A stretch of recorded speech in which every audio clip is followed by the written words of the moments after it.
Good morning, students. Now I am starting with next topic of your economic geology for semester 6, that is prawn culture.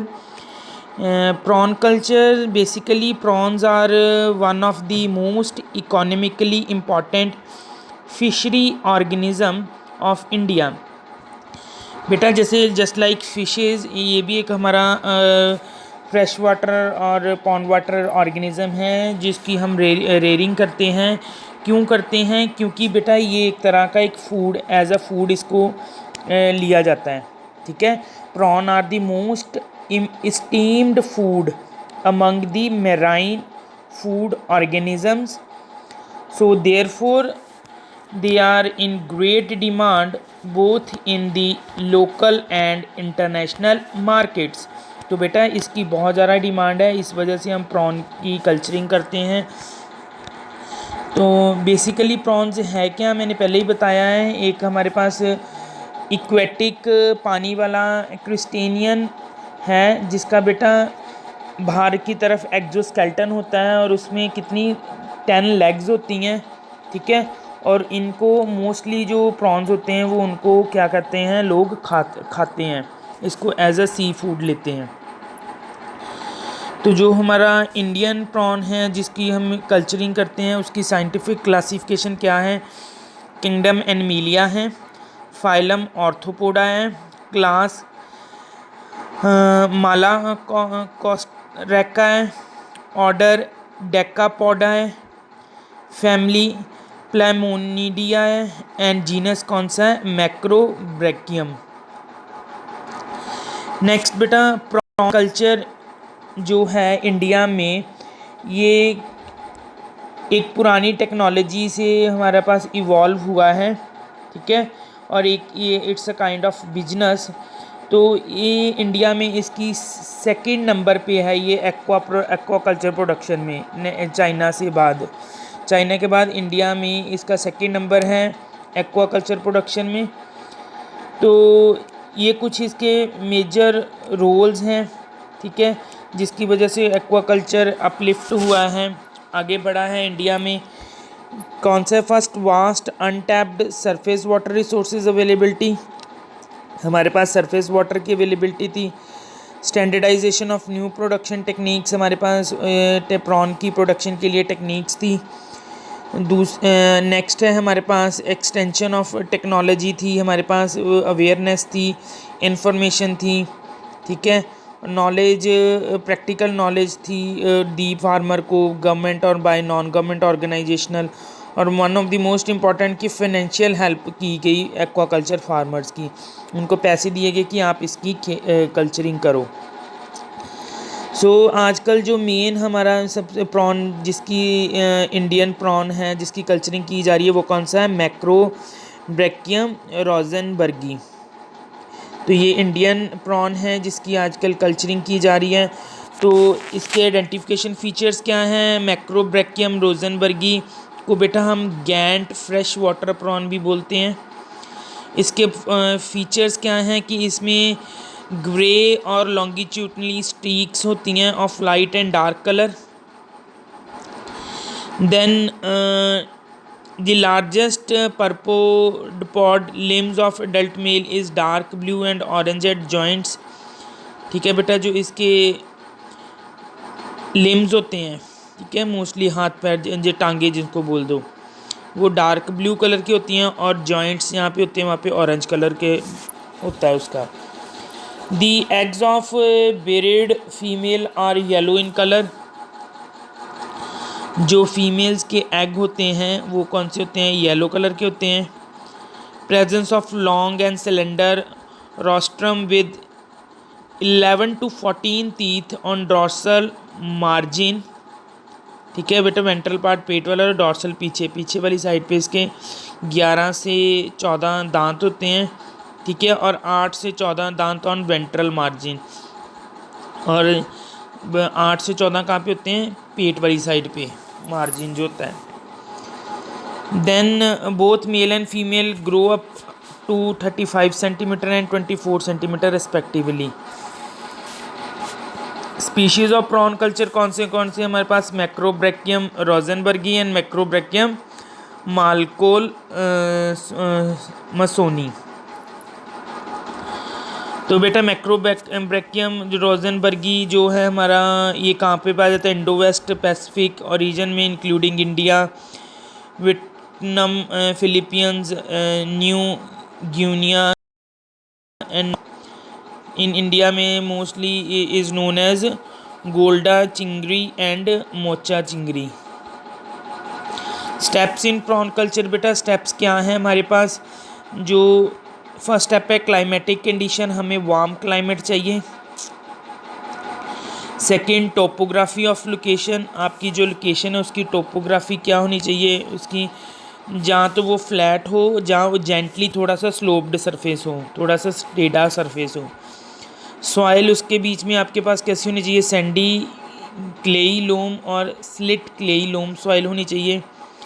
Water की quality आपके पास होनी चाहिए, water बिल्कुल mostly to you try to take fresh water, that is pollution free water. Temperature should be 7 to 8.5, temperature pH 7 to 8.5 and temperature should be 18 to 34 degree Celsius, that is warm temperature, warm climate.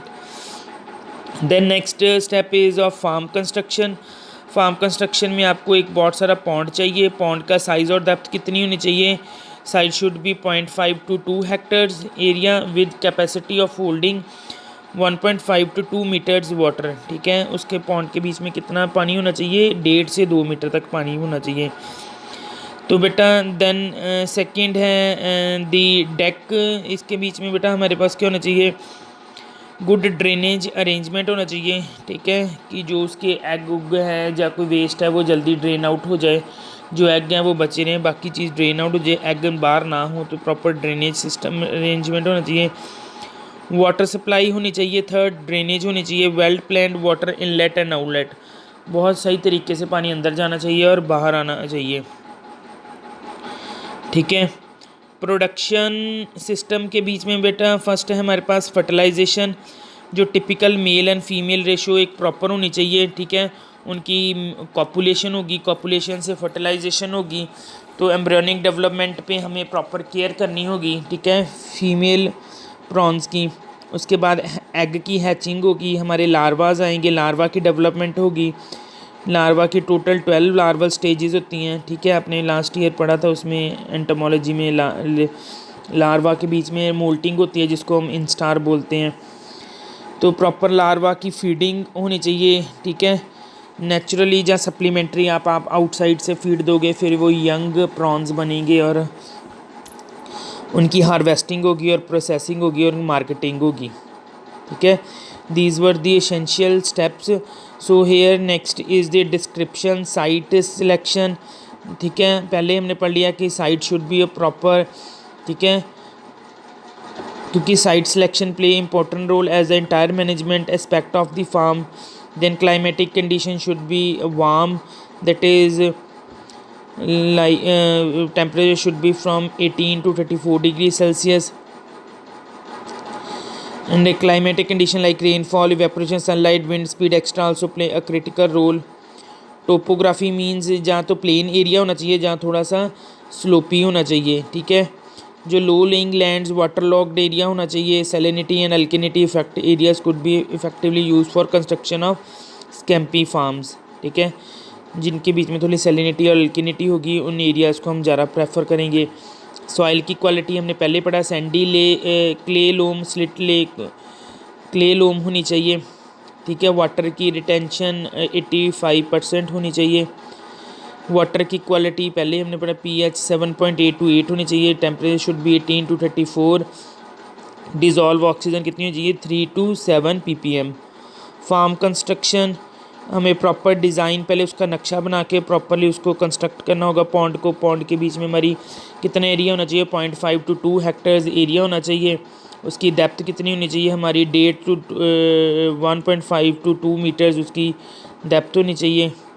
ठीक है, तो next हमारे पास है water supply and drainage. ये बहुत ज़्यादा appropriate थे, बहुत ज़्यादा ज़रूरी थे, क्योंकि हमारी जो चीज़ वाटर अंदर आए वो बिल्कुल फ्रेश हो, उनके बीच में कोई कंटेमिनेशन ना हो।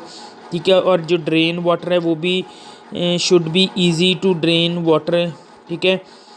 तो जो हमारा पोल्यूशन नहीं होना चाहिए पानी के बीच में, तो कैनाल वाटर हम यूज़ कर सकते हैं, ठीक है। और पोल्यूशन फ्री होना चाहिए। हमें केयर करनी चाहिए कि हमारे जो उसके बीच में एडिक्वेट माइक्रो फिल्टर्स होने चाहिए एग्स को रिमूव करने के लिए। लार्वा और fishes specially from omni present tilapia. Here is the diagram showing the commercial prawn culture. You can start it from here. That is ये हमारे सबसे पहले ब्रूड स्टॉक था। ब्रूड मतलब मदर की अपने फर्टिलाइजेशन होगी, ब्यूरिड फीमेल्स आएंगी जो एग ले करेंगी, एग से हैचिंग के लार्वा को हम हैचरी टैंक में डालेंगे। टैंक के बाद नर्सरी टैंक में उसकी प्रॉपर केयर की जाएगी। केयर के बाद हम उसकी ग्रो आउट पॉन्ड में उसकी नेट के थ्रू हार्वेस्टिंग कर लेंगे। Then production system, fertilisation, that eggs जो होते हैं ऑरेंज होते हैं 2-3 डेज़ के बिफोर हैचिंग, ठीक है। वे हैचिंग के बाद एग ग्रे ब्लैक बन जाते हैं, ठीक है। वो फीमेल के साथ ही जुड़े रहते हैं एम्ब्रियोनिक डेवलपमेंट के लिए। फिर फ्री जो हैचिंग के बाद फ्री स्विमिंग जूयाज आर प्रोड्यूस। तो जो हमारी नेक्स्ट उसके बाद हैचिंग के बाद लार्वल स्टेज आती है। लार्वल स्टेज में उसका साइज़ कितना होता है, प्रॉन्स का 2 mm होता है। और कितना बढ़ जाता है, जैसे लार्वा स्टेज के थ्रू 11 लार्वल स्टेजेस होती हैं और 8 mm उसका साइज़ हो जाता है, ठीक है, after metamorphosis. Then larval development के बाद उसकी प्रॉपर फीडिंग होगी। फीडिंग होने के बाद प्रॉन्स हमारे को हम दिन में एक बार खाना देंगे, चाहे आर्टिफिशली फीड सप्लाई करें चाहे नेचुरली दें, और वो हमारे बिल्कुल वेल डेवलप प्रॉन्स बन जाएंगे। और उनकी लैंड में हम हार्वेस्टिंग करके उनकी हार्वेस्टिंग कैसे करेंगे, हम जाली के थ्रू या नैट के थ्रू जिदा मच्छियाँ फड़ी दियाँ उस तरह उन्होंने लैके उन्होंने प्रॉपर ग्रो आउट टैंक च तो हार्वेस्ट करके तो असी की करेंगे उन्होंने मार्केटिंग मार्केट च सैलिंग कर देंगे। This is all about the prawn culturing. You people just read it out again and again. If anybody having any confusion after this, you can call me or you can send me message also.